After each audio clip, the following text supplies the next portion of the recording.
Қарағанды облыстық полиция департаментінің жауынгерлік және даңқ мұражайында халықаралық музей күніне тағылымды іс-шара өтті. Аталған шараға ардагерлер мен жас қызметкерлер қатысты.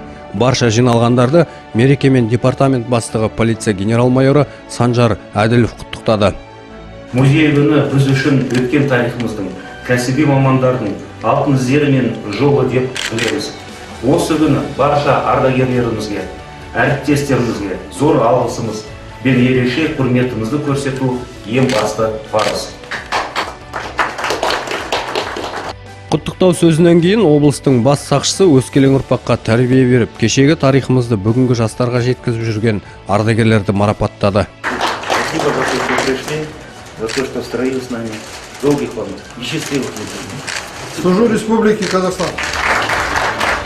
Департаменттің жауынгерлік және даңқ музейінің тарихы өте бай. Сонау 1981 жылы негізі қаланған мұражайда департаменттің өткен тарихы мен бүгінгі атқарылып жатқан қызметтерінен сыр шертетін жәдігерлер сақталған.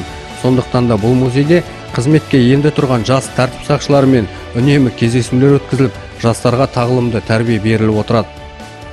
Қарағанды ішкі істер органының бұл тарихы түрлеуге болады осы жерде. Мысалы, бүгінгі осы жерде мен отырған отырыс, ертеңгі тарих деген сөз бар. Бүгін отырған отырыс, ертеңгі тарих.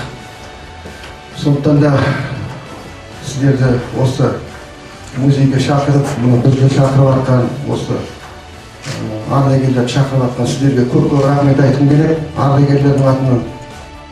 Игілікті іс-шара барысында ардагерлер жас тәртіп сақшыларына өздерінің қызмет еткен жылдарындағы естеліктермен бөлісіп, қоғамдық қауіпсіздікті сақтау жолындағы жұмыстарына бағыт-бағдар берді. Шара соңында жас мамандар ардагерлерге алғысын білдірді.